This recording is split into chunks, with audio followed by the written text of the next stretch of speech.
All right, deep divers, buckle up, because today we're going cosmic. Cosmic. Totally.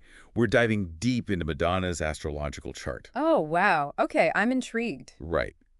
I snagged some in-depth analysis of her birth chart, and let me tell you, it's fascinating. I bet. So are we talking like full-on natal chart breakdown? Oh, yeah, way beyond just sun signs. We're talking personality, drives, maybe even how those played out in her, legendary career. All right, I'm ready. Lay it on me. Where do we even begin with someone like Madonna? Well, the analysis jumps right into her Leo sun. Leo, huh? Classic. Right.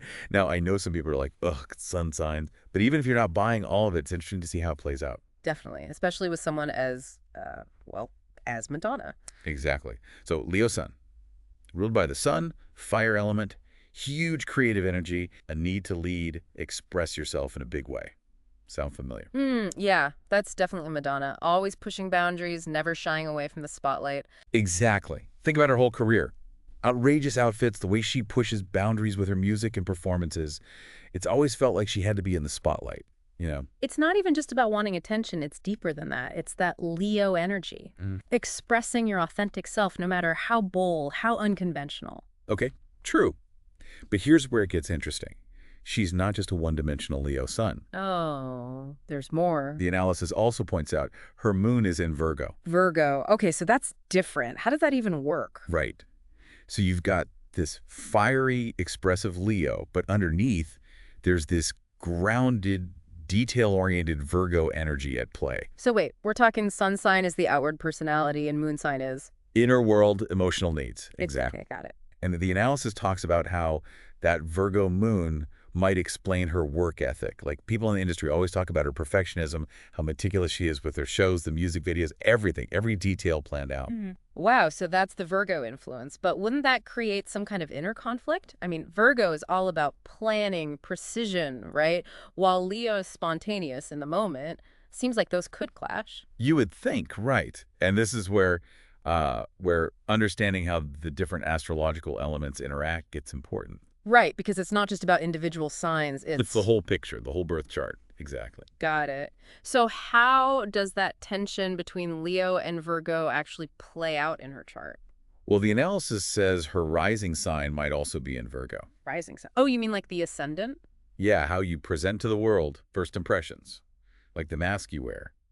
So if that's Virgo too, does that explain why she comes across as so, I don't know, controlled, strategic? Especially early in her career, it was like she was always 10 steps ahead, carefully crafting her image. It's one interpretation, for sure. Yeah. But gotta be careful not to oversimplify, right?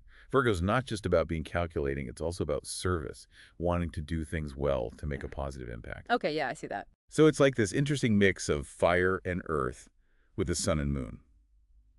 But what of the other planets? The analysis mentions a few that seem pretty key. Like which ones? Well, one that jumped out was Mercury in Leo. Mercury's all about communication, thinking patterns, how you express yourself. But in Leo, it becomes, amplified. Yeah. Bolder, more confident. Interesting. And wouldn't that influence her, like, her lyrics? Totally. Think about them. Often super powerful, assertive, almost like proclamations, right? Not just singing, but storytelling. Putting ideas out there in a way that demands to be heard. She's definitely not shy with her words, that's for sure. It's like she's using them to, I don't know, persuade, challenge, even provoke sometimes. Definitely. Okay, and then there's Venus in Virgo. Venus being love, relationships, all that. Oh, so how does that work with Virgo? Right. It suggests she's not looking for superficial flings. Venus in Virgo, it wants a partner who's supportive in practical ways. Someone who can, keep up mentally. But her public image isn't exactly practical. Right. So is that a contradiction, or is there more to it? Maybe it's just that those traits aren't always expressed outwardly, you know? It could be she craves practicality and stability in her personal life, even if her public persona is more, flamboyant. Okay, so don't judge a book by its cover or a pop icon by her stage persona. Got it. Exactly. And that's what makes this whole thing so interesting. We're getting a peek behind the curtain, going beyond those surface-level assumptions. Before we go deeper, there's one more planet. Mars in Taurus. Mars. Action, drive, right? How you assert yourself. In Tauruses. Earth sign. Grounded, sensual, but also notoriously stubborn. Ah, okay. So are we talking relentless energy, the kind that fuels those marathon tours and keeps her going for like decades in a tough industry? Makes sense, Yeah. right? But wouldn't Taurus energy also make her resist change? I mean, she's reinvented herself so many times. Yeah, it's interesting. It's like even positive placements can have their challenges, incredible stamina and willpower, but maybe with some resistance to change, like a push and pull. Right. It's not just about good or bad placements. It's about, like you said, the whole picture. Hmm. And we'll get into more of that when we talk houses and aspects. Okay, so next up, even deeper into Madonna's cosmic makeup. You got it. Stay tuned. All right, so before we got sidetracked talking about Mars and Taurus and change. Right. Like, how can someone be both super driven and resistant to reinvention? It's kind of paradox. Totally. But to really get it, we got to zoom out, look beyond individual planets. Think about the astrological houses. Okay, remind me. Houses are like, what? Different areas of life, different stages, career, relationships, creativity, all that. Okay, so like a cosmic stage set for different acts in her life. Perfect analogy. And the analysis points out Madonna has a packed 10th house. Temp? Career, public image, ambition, I'm basically everything she's known for. No wonder she's reached those heights, like cosmic support for that whole area of life. Yeah. Makes sense. Exactly. And it gets even cooler when you tie in the planets. Remember Mars and Taurus, that drive, the stamina? Well, it's probably amplifying that 10th house ambition, pushing her to achieve on a massive scale. Wow, yeah, that totally tracks. But what about the fifth house? I remember the analysis mentioning that too. Isn't that the creativity and romance zone? You got it. Self-expression, artistic pursuits, matters of the heart. No surprise that's strong in her chart, too. Makes sense. Her music, her performances, they're full of romantic themes, pushing boundaries. It's like she's exploring the depths of human emotion and experience, using her platform to do it. And that's exactly how these houses can manifest. It's not just abstract concepts, it's those energies playing out in real, tangible ways. Okay, so we've got the planets, we've got the houses, and now the deep end of the pool, planetary aspects. I'll admit, this is where I always get a little lost. I get it. It's a lot. Think of aspects as the conversations happening between the planets, the energetic relationships, the angles they make to each other. So like, these planetary energies aren't a constant dance. Sometimes they're in sync. Sometimes they're stepping on each other's toes. Amazing visual. Now, the analysis mentions Madonna has some strong aspects that boost charisma and communication skills. Okay, so that would be like, which planets specifically? Likely connections between her Sun and Mercury, beneficial ones, creating that magnetic presence, that ability to connect with people through her music, her words. Right, she definitely has that it factor. You can't deny it. Exactly. But there are hints of challenging aspects too, squares specifically. Squares? Uh-oh, that doesn't sound good. While they can create tension, inner conflict, obstacles to overcome, it's not all sunshine and roses, even for Madonna. Wow, so even with all that success, those cosmic boosts, there's still these like inherent struggles. Absolutely. Astrology doesn't guarantee a perfect life. It just offers a framework for understanding ourselves. The strengths, the weaknesses, the potential, and yeah, the challenges. Makes sense. It's like even with the most promising map, there are going to be bumps in the road, detours you don't expect. Exactly. It's how we navigate those that shapes our journey. Speaking of challenges, one aspect that might be particularly interesting to look at is a potential square between her Sun and Saturn. Okay, Saturn. Didn't we talk about that before? It's the planet of limitations, right? Yeah, Restrictions. got it. And a square to her Leo Sun.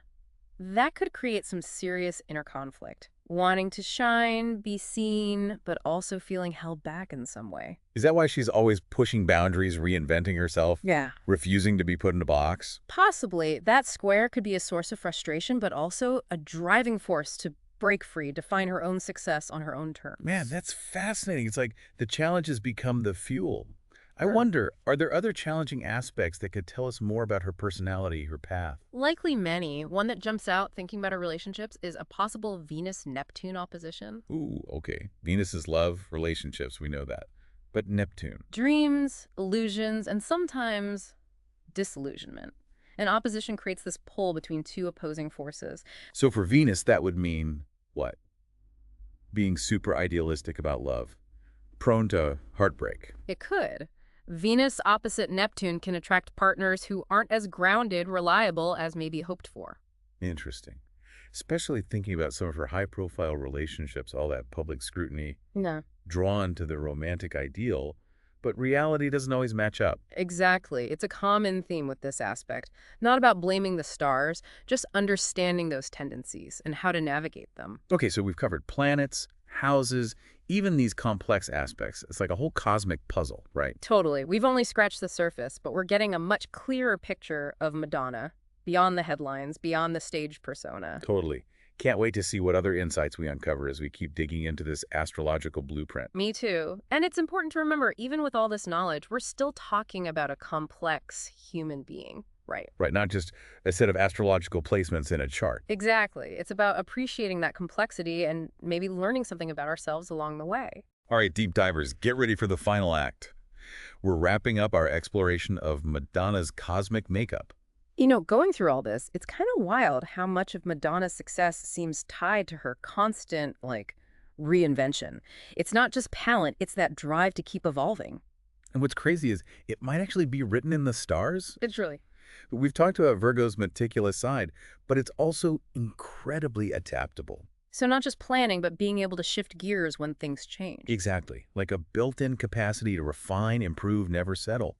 Think about her whole career, dance pop queen to provocateur, even dabbling in spirituality, always pushing those And boundaries. she's done it all while staying relevant for decades. It's mind-boggling. You'd think at some point someone would get stuck, but not her. It speaks to a deep understanding of self, that willingness to embrace change, almost like she anticipates what's coming next, which is pretty wild. Which brings us back to that whole free will versus destiny thing.